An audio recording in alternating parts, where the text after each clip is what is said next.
to welcome everybody here today, and I know we'll have people coming in. So housekeeping is when you're not talking, go ahead and hit your mute button, because if you're like me and have dogs, they will chime in and it happens. And I was going to just mute everybody myself, but then Deborah couldn't interrupt if somebody asks a question in the chat room. So, and if you feel the need to unmute and just ask directly, please feel free. It's more relaxed. This is a free webinar to kind of tell you what I've learned from experts on working virtually. So with that, I'm going to share my screen and jump in. Let's see if there it is. Okay. So how to be a virtual Rockstar employee when your coworkers are your kids, your pets, or in my case, pets and dust balls. They're growing by the day. We have started to equate the visual COVID-19 virus as if they were petals off of all the trees, because it's amazing where you track them in, and it gives us a good visual of how things come into our house without us really realizing it. So it's been a unique metaphor for the invasion of this current situation. But why I wanted to do this was because I've worked virtually for myself and for 3 other companies since 2002. The first was as a geographically displaced employee. I was a director of sales for 40 people in 5 different states, and we didn't have Zoom, we didn't have video conferencing, we only had the phone, and that's extremely creative when you're trying to guide someone through a website by phone. But I have worked for a virtual consulting firm. I've worked for a virtual adult learning platform, and I've worked virtually with a lot of my clients. Once I stepped into coaching, I've coached globally on different time zones, and trust me, when you're trying to look professional at 5:30 in the morning for someone in Australia, it's a little hard. But what I've learned from these opportunities of working virtual is I've gotten to understand how to stay and elevate engagement, how to really up-level your communication and ask questions that aren't really common in our conversations, how to work on a team, and what kind of technology to use to round out just working on your laptop, and develop training with virtual workers in mind. I have found that we all have different needs as a human being, so setting boundaries is really important, and it's important now more than ever, because we all need to understand when we work our best. Now that we have a little more freedom, how to step into that time zone when we work our best. But more importantly, there's a lot of people out there juggling kids, young kids, older parents. I've worked with clients who now have elderly parents in their care. And so their schedules have now been turned upside down. So I've been a contributing author to 2 books, one in coaching wisdom and another one for an HR and compassionate work. And I think right now compassion in our own work is really, really important. And we are the #1 employee to be compassionate to first, and then to think about our coworkers, and then to elevate ourselves to connect with our leadership. I was on a webinar last night and was communicating what I found very beneficial from the NBA sports psychologists who are now working with very young professional players, maybe their 1st or 2nd year on an NBA team, which becomes their family. But one of them has a family member that is in an ICU, in a coma because of COVID-19. And so the sports psychologist really had to step in. And I think it's worth mentioning here before we get started that if you have a piece of paper, want to write this down. There are 4 psychological stages that we all go through, and sometimes all 4 in one day, when the unexpected and traumatic occur like this that are causing us to be isolated. And the first one was uncertainty and anxiety, and we are all right there. News changes every day. Our environment doesn't look any different yet, but it could come. It ups that worry thing, things that we can't control. The second one was isolation and boredom. Most kids are already there. They're not questioning the outside world. The third one is depression and fear. And this gets to be the dangerous one. And the fourth one is recovery. When we've started to reconcile with the fear. We've started to reconcile the depression, what we can do about it, and the recovery. Now, you can actually be in 4 stages all in one day, depending on the context or the subject. But I wouldn't have offered that any other time in this webinar if it wasn't being produced at a time when it's COVID-19. So please keep those things in mind, that it's helpful when you identify where your emotions are, because as Brene Brown has so brilliantly reminded us all, is when you can name the feeling you're having, it's a lot more easy to handle. So on that note, I want to get started on some things we can do every day, starting with smiling and gratitude. And this is not a holistic woo-woo hour. This is just a way to start off this session by allowing you to know there is something you can implement every day, all the time. And smiling and gratitude are required right now, and however you do it. So the science of smiling has actually become a very big deal. It gives us data and research. There's a TEDx talk on smiling, and I can easily send it to you if there's a link you want, but you can actually Google TEDx and talk on the science of smiling. But they found in all the research that smiling is basic, it's natural. A lot of times babies will always do it, normally when we fart, and we still do that when we're adults. But even blind babies would smile at a voice that they recognized. So it's an innate ability to want to connect. It also lengthens our lives. They found scientifically when they did research, and here's the research they did, which I thought was very, very clever. They took old baseball cards and looked at all the baseball cards of those people who were smiling in their picture versus those who were not. And they looked at their lifespan, and those who had been smiling in their picture lived, I think, 9.5 years longer on average than those who were not smiling. They've done more research in that, but I thought that was just the most unique experiment where that started. They also found that smiling is more beneficial than chocolate. In fact, more beneficial than 2,000 chocolate bars. While smiling isn't as tasty, it's a lot more weight conscious than chocolate bars, but it has the same endorphin effect is what they're talking about. It's also culturally universal. It offers a way to connect. And when you mimic how someone else is smiling, you actually can assess their mood more accurately than guessing. So if you see someone half smiling and you kind of half smile too, it automatically triggers the emotion that might be associated with that. And you can guess with more accuracy their emotional state than just like, well, I think they're happy. Bottom line, in all of life and where it comes down to work, is smiling actually helps people perceive you as more competent and confident than just knowing you're confident. If they see someone smiling, they literally will pick them more times in the hiring process than those who are not smiling. So smiling is now going to be your first best habit of every day. And this morning I woke up and was having a hard time smiling. So I actually went on YouTube and looked up laughing. And I didn't want the whole epic fails when you're worried somebody got hurt to laugh. So I literally looked up laughing, and there are tracks of people laughing at things in life that will make you laugh too. So if that's just a way to start your day, go ahead and start your day. Gratitude is using a different part of your brain. We can just smile to feel the feeling, but gratitude is a mind shift, and it helps us do the same thing. It does create the same endorphins, but it helps you assess what's going right. So gratitude is literally what's required to experience happiness. It's not the other way around. You can't be happy first and then experience gratitude. So if you know that, this is a good time to implement a gratitude journal. Just list 3 bullets, 3 things you're grateful for, and maybe why. It keeps us having the best perspectives. It also has been found scientifically to build our resilience.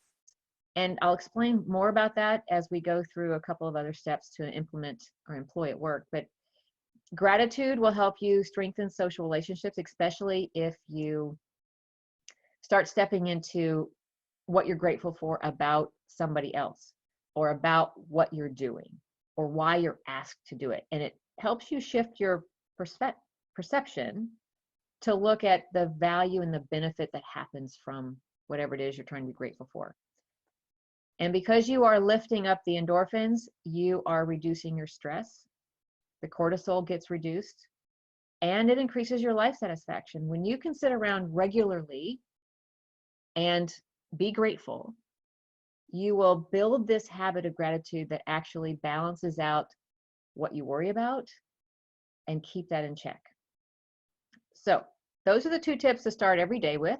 But today we're going to talk about how to connect, communicate, reflect, and care so that we can keep anxiety at bay, we can keep moving forward, and we can really learn how to shine at work. And what I mean by that is how to step up and become more valuable to your team, the person that you work for and with, so that you can actually elevate this and bring it back whenever we're not virtual anymore. So to start off with, each one of these is going to have a goal, a question you can ask, and an intention to keep. Because when I want you to connect, I want you to connect with your coworkers, and now we're having to connect virtually, and I want you to connect often. Some people use technology called Slack. Slack is a different form of email. I find that texting is more universal. 100% of texts are always opened and read, whether they're replied to or not. But it's still proven today that all texts are read. You have a track record of the text, just like you have a track record in Slack. But there's also other things you can introduce into the virtual playground, if you will, to stay connected. Now, for people who work in secure situations, having your coworkers step out of security requires them to agree to be on a social platform, which may or may not work. So I understand there might be some limitations for those who have security clearances and work within a secure environment. However, there are ways within your secure environment to send messages and to send notes or really positive ways to connect. Because the goal is for you to be the new glue that holds the team together.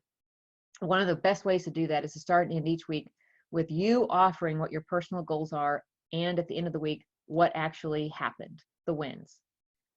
A lot of people go around working all the time, knowing what you're working on in theory, or you're all working on the same project, but they don't know what your real goals are that week, what you hope to see completed or accomplished. And so this is lifting up your communication. So if you just say, hey, here's my goals for this week on Monday, and on Friday go, this is what I got done, but this is the challenges I ran into. So next week I'm gonna be doing this. It steps into a realm where people can say, oh, this is pretty cool. Another question you can ask yourself is, who can I lift up in this process? Because if somebody else offers the same thing, they're opening themselves up to be lifted up by others, not crushed. So it needs to be with the intention of generosity. And to do that, you need to understand how to assume noble intent of everyone. We literally get up every day to be our best. So if you can keep that in perspective and assume that they're really trying to be their best, they just may be doing it completely different than you. This allows you to assume noble intent of everyone, because we just don't know what they're struggling with right now. And the new now has new struggles. So all of the perceptions and the judgments and the biases we had in our head before going virtual, you need to dump those at the curb, because now you don't know if that person is juggling a sick family member, a sick relative, having to care for people you don't even know about yet. Now's the time to ask questions of them, like, what is your virtual life like right now? And we'll talk about more of that in boundaries, but we really need you to have the goal of being the new glue. Ask the questions from a generous, intentional standpoint. And so when we do that, a sense of appreciation a lot of times is your best one thing. If you're going to do one thing to connect, appreciation is the best thing on the menu for you, because appreciation is the best form of recognition. And you've seen it on television where the nurses say, I read the letter and it made me just want to do my job, even though their job is hellacious right now. And here's the facts behind that. Recognition is the number one thing employees want. We need to start giving it to each other to start practicing it if we don't have it done daily in our life prior to going virtual. 69% of us would work harder to get it, and people will actually improve what they get recognized on. So if you appreciate the way they talk to you, they'll continue to talk to you that way. If you appreciate the emails or them sharing, they'll continue to do that. And on the other side, 82% of us find it annoying to not get recognized. And many of us would consider leaving if we knew that another company does recognize their employees and we were able to get to do the same work. It's something to keep in mind because while employers are some being forced to lay off, some are looking at layoff as an opportunity to trim the fat. It's not just them. Some people are evaluating their jobs going, I don't know if it's enough to go back to. So they're evaluating in this huge new opportunity of everybody going back to work. Is this an opportunity to put yourself out there to now be considered along in the mix and jump to new challenges? And it's a great time to think like that if where you're at is not as challenging as you want it to be. The second one is to communicate. Tough level and communicate with your boss virtually and often. But it doesn't mean to brown nose or be annoying. It means to connect and add value. And the goal here is to treat your boss as a person because they may also be struggling. So to inquire on how they're doing personally is a human gesture. The other thing you can ask yourself is, how can I really share value? How do I share positive insights on how coworkers are connecting? And this, maybe your boss is struggling with a house full of young children and doesn't have brain space to do things new yet.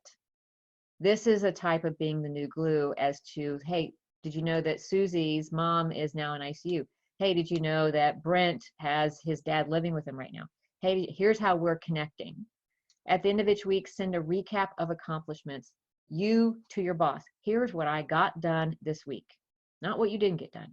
Here's what I got done. And there's a reason that this is really, really valuable. Even if the boss doesn't read it or ask for it, there's an electronic trail of your accomplishments every week that you have. So when performance review comes around or any type of review comes around, you can literally go back these emails and say, here's all that I did that month, that quarter, that half a year, and that year. It allows you not to suffer from what we call recency, which is they only remember what you recently did, good or bad. But you also can offer the challenges that came up in the goals for next week so that if your boss is looking for touchstones, this is a good way to do it. And you can put those in separate emails so they don't get overshadowed one by the other. But the intention is to be genuinely interested in making the team look great. So if you're trying to connect, be the new glue,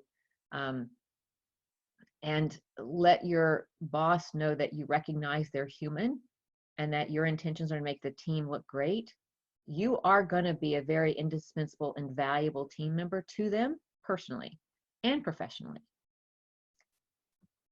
The third, so this is I wanted to kind of dive into the journaling a little bit more. The email can be a good way of journaling each week, but I have found that a professional journal will actually help you be able to say what you did really well at the end of the week. And it allows you to keep everything in perspective. You get to keep track of you. You can offer information. It helps you assess your productivity. It helps you remind what you accomplished every day for that one email at the end of the week. It helps you celebrate and be grateful for what actually allowed that to happen so that you now know how to be grateful to coworkers who helped or anybody who gave you the information. And here's the fun part. It will surprise you how much you get done every day. So even if you use a professional journal for what you did every day, it will really give you a good idea of what it takes to be you and do it well.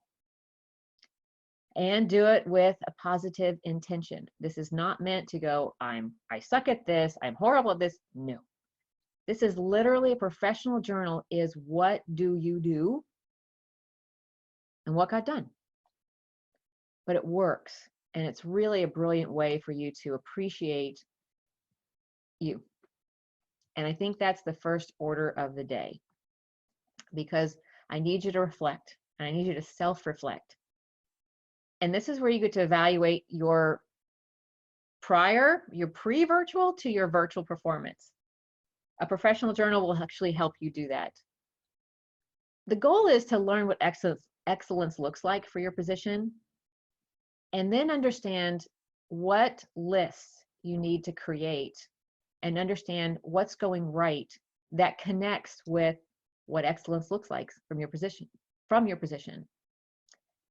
And if you find that you are lacking in listing what's going right, you need to create a list of who to interview, of what does excellence look like for your position. And that's why you say, when you have somebody in my role, what does excellence look like to you?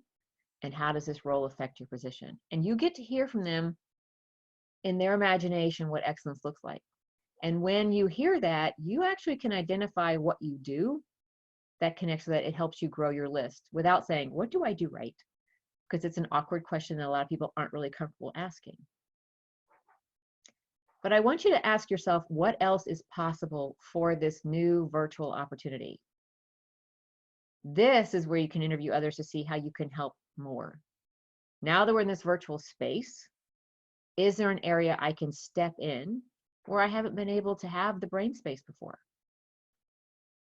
This allows you to see where and how your performance can improve. It may not necessarily need to improve, but it gives you a really great idea of where it could improve. And this is a chance for you to explore a new challenge, step into expanding your role, or just even for the time being, create space where your team gets elevated virtually, or maybe you can't be as virtually elevated when you're stuck in their different offices and buildings when you go back. Because we have a tendency to go back to old habits. So this, at the end of this period of being virtual, is your chance to evaluate the new habits you adapted and what you liked about them and what to take back into the office. But the intention is learn how to excel now and when back to the office. I was ahead of myself there. One of the ways that will help is understanding the science behind appreciative inquiry and working in your strengths. Now, both Deborahs, I've done strength finders with, and Christine, I know that you probably are very, very familiar with all different types of assessments. So knowing your strengths is a helpful tool in self-reflection, self-knowledge, and understanding where your boundaries should exist for you to be your best. But this appreciative inquiry will help people assess what's going right because it changes the way our brains work. We're back to those really good endorphins. It actually allows your brain to expand in the creativity zone. You become more creative, you trigger the good endorphins, which automatically lessen cortisol and the chemicals that come up with anxiety and stress. And what they found in looking at the research behind appreciative inquiry and what happens when we employ it is when we sit around a table and go, okay, what's going right? We automatically start to calculate all the things that had to occur to make that go right. So suddenly those become available in our brain to use when we're now shifting to problem solving and our solutions become more creative. It also keeps the bad in check. It helps us know what to honor and not screw up when we put a new solution in place. And when we look at creating the solution, we know exactly how much needs to be fixed compared to what needs to be honored. Working in your strengths offers you insights in how you're unique. And I think the thing that we don't spend enough time on is how to stay uniquely you. Know that you completely belong in the role you're in and to step into your genius of just being you and stop being like somebody else. We get a little bit conditioned from a very young age that we need to look at improvement as a form of adversity to overcome in order for us to feel the good feelings of gratitude. And we've outgrown that need. We aren't being hunted anymore. And we literally can elevate our level of happiness by understanding how to stay uniquely us and really expand upon what makes us unique and offer that more. When you do that, you start to grow in your empathy and appreciation of the differences of others, because if you're trying to stay in your zone of genius, you're going to start to see how they need to stay in theirs. So our empathy increases as well. Last topic, and do I have any questions at this point? I know we're kind of, it's hard to listen for more than 2 minutes at a time unless you're really learning something new. So help me understand where you're at right now.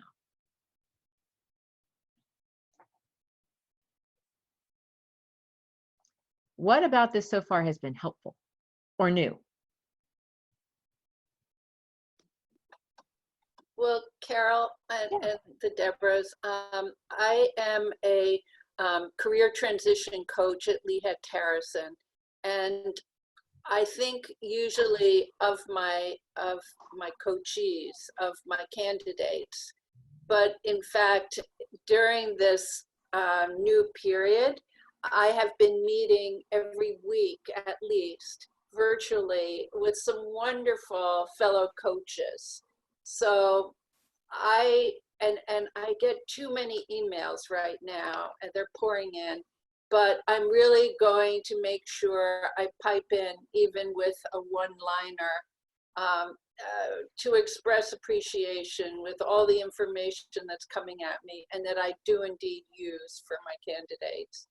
And also, it's a time for me to pick up on a lot of this. I love the idea of zone of genius for laid off employees. My gosh, often you can imagine it's difficult for them to feel that expression, top of your game, or just your very best, and they forget their identity. Is in turmoil often. So when I can bring them back to, this is your zone of genius, don't forget, you're a natural at it, etc. Yeah, no, thanks for that. My favorite saying that I have to remind myself all the time is that we marginalize what we become familiar with. We get used to it, so we don't think it's anything special. We assume everybody else can do the same thing, and we start to marginalize our value, and we start to marginalize what makes us unique. And so when I have to remember that because it's so natural for people, they don't really recognize where their zone of genius is and where it can go. So thanks for that. So this is a topic that comes up often, care and self-care right now. I think we're at this beautiful point in time where people are starting to recognize the value of mindfulness, meditation, deep breathing, reevaluation. I was starting to get stir crazy, so I started working in different rooms of my house. Like I moved my office, just up and move. Needing to take care of ourselves is no different for the caregiver than the care receiver, and we have to be both to ourselves right now. So identifying the boundaries you need to do your best virtual work is really no different than you need to do your best work, but we're now in a new free-for-all. Like you could work at midnight if you just knew they needed it at 8 a.m. in the morning. It's when you have to work during times that are hard to manage, like when you've got small kids around, when you've got an elderly parent who needs regular check-ins and you're supposed to be on a conference call. But the goal is to set the example for what we need to be our best and set the example for ourselves first. And when we walk that walk, we give strength to other people who need that example to walk their walk. When we finally get to the point where we're really honest with ourselves that we know what we need, we become more empathetic to us, then we become more empathetic to others. We communicate with more understanding and adapt really, really well. But I think one of the best questions is, what boundaries do you need to respect for yourself to be the best producer you can be? If you are at your best in the morning, work around and tap that out and create it as the most amazing, loving, enjoyable time and environment that you could ever give your best friend. And that's when you work. And you communicate that to everybody. Here's when I'm doing my best work. I can work at other times when you need me to collaborate on something, but just know that I will be working during this time. And we're more understanding to hear that right now because we know everybody's dealing with different struggles. So optimize this opportunity and really get to know yourself really well, as if you're going to work from home for the next 6 months, because we have no idea. I hope not. Please, God, no. Um, this will help with those, the self-care, the child care, the coworker care. But when you do set boundaries, this really provides clarity for other people and allows you to calm down all the unknowns in your life. It has a balancing effect in your hormones and your brain chemicals. With the intention to identify how to help everyone else be their best, if you're somebody who doesn't think of yourself first, this is a time that to take care of yourself first is going to help you understand how to help other people do the same thing. You have to learn how to love yourself before you can recognize how other people love you, or even how to help somebody else do the same for themselves. One of the things that I brought forth today was a definition of boundaries, which was really good to reread for me. A boundary is a definite place where your responsibility ends and another person's begins. And I really wish I'd read this definition when I was raising kids. I do. It stops you from doing things for others that they should be doing for themselves. It stops you from wanting to overhelp and then enable. But a boundary also prevents you from rescuing someone from the consequences of their destructive behavior that they need to experience in order to grow. And a lot of us want to help so much and prevent people from the pain that we experience as growth, but forgetting that that pain is what it took to grow. And so when I talk about this need to look for adversity, that's not what I'm talking about. I'm not asking you to go find a wall to run into to find that boundary. It's just that sometimes we help too much, and other people need the whole process of growing so that they can really wake up their whole brain to all they're capable of doing. But when you figure out what your boundaries are, it is something you need to communicate with yourself, communicate with others, especially those people that you work with and you live with. I was on a webinar last night, and of course I was asked to be a speaker for a certain amount of time. My husband was working out downstairs on the bikes in our living room, and he is an amazing athlete. He has lungs that could probably fuel a bonfire.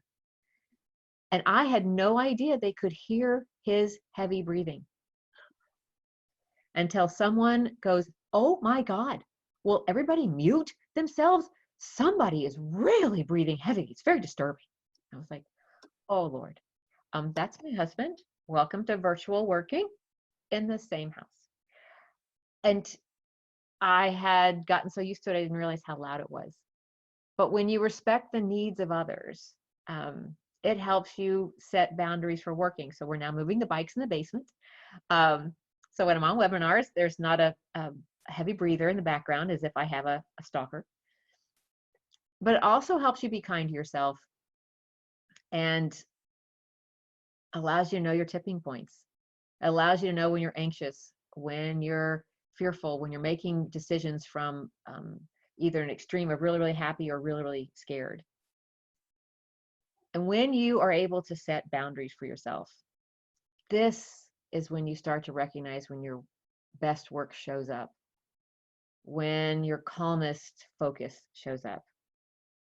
It allows you to organically start to create space to experience that more. And you become more mindful of your needs. And when you know what your needs are, it tends to fuel you to understand where your yes and no's are good partners.